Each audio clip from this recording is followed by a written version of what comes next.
Governar é abrir empresas. Este bem que poderia ser o lema do PT no poder. Em 13 anos, Lula e Dilma criaram 40 novas estatais no Brasil. De seguradora a empresa de logística, de laboratório de biotecnologia a canal de televisão.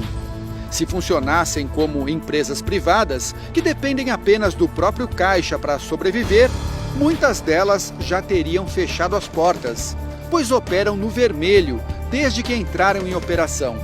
É o caso da Sete Brasil, a empresa criada para produzir navios para a Petrobras, que acumula prejuízo de 26 bilhões de reais. E a TV Brasil, a emissora pública criada em 2007, que acumula um rombo de 6 bilhões de reais. O Brasil apostou numa espécie de aventura expansionista, né? Ou seja, a velha ideia de tentar retomar o desenvolvimento do país com investimento público, a criação de estatais, não é? E aí eu acho que houve um estímulo ao consumo como grande saída do país. Eu acho que aí o Brasil se perdeu. O problema não é apenas a viabilidade financeira das novas empresas. Para uma estatal funcionar, é preciso gente para trabalhar. O número de funcionários das empresas públicas federais cresceu de 35 mil em 2002 para 67 mil este ano. É quase o dobro. O gasto com salários no mesmo período subiu de 1,5 bilhão de reais para 7,5 bilhões. O inchaço da máquina se estendeu ao Poder Executivo Federal. O total de servidores no país saltou de 810 mil em 2002 para mais de 1 milhão no ano passado. Entre concursados e cargos de indicação política, o PT criou, em média, 20 mil vagas por ano. Haja imposto para sustentar uma estrutura tão grande. Isso tudo acabou, acho que, eclodindo a crise em 2013 em diante, quando a crise econômica fez com que o PIB caísse, não é? E com isso o nosso déficit fiscal explodisse. Os cargos comissionados, indicados pelo PT ou por partidos que apoiavam o governo, chegaram a 120 mil no governo Dilma Rousseff. Causa um efeito de desmotivação muito grande naqueles servidores concursados que, às vezes, estão almejando a ocupar um cargo de chefia e, quando menos imaginam, são preteridos em função de alguma indicação política. O crescimento da estrutura burocrática é um dos fatores que levaram ao descontrole dos gastos públicos e, consequentemente, à inflação.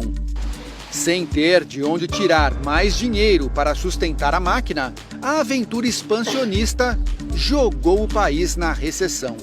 Num governo sem projeto, né, o que sobra é a cooptação, pura e simples, né? Agências reguladoras, estatais e assim por diante. Isso foi muito negativo, é um dado muito negativo dessa experiência.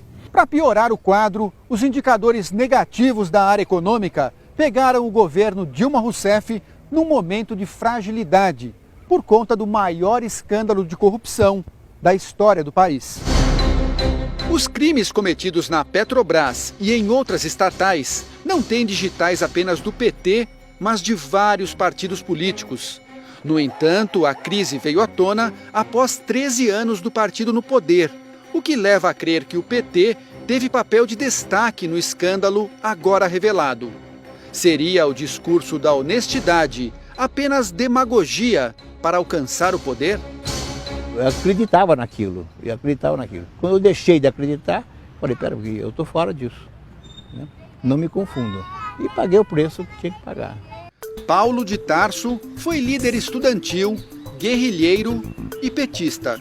Nos anos 90, se decepcionou com o partido que ajudou a fundar. Na época, era secretário de Finanças em uma prefeitura petista no interior de São Paulo. Descobriu que havia um esquema de favorecimento em licitações para a empresa de consultoria do advogado Roberto Teixeira, amigo de Lula. Eu fiz tudo que tinha que ser feito. Fiquei durante 4 anos tentando levar a discussão do que eu tinha apurado, as provas que eu tinha, para que o partido discutisse. E eu só resolvi, em determinado momento, torná-las públicas, essas provas todas, porque eu não queria ser cúmplice. O caso se transformou no primeiro escândalo de corrupção no PT. Expulso do partido, Paulo pagou um preço alto pela coragem de denunciar. Eu era o traidor, e como tal fui transformado em pária político. Eu sei as dificuldades que eu passei, né, de simplesmente o PT e seus dirigentes, militantes, impedirem até que eu trabalhasse.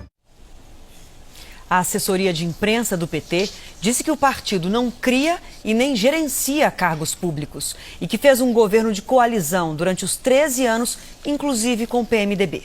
O novo governo diz que já começou uma reforma administrativa que pretende reduzir o número de cargos comissionados. A previsão é cortar cerca de 4.500 vagas. Quai, seu app de vídeos curtos.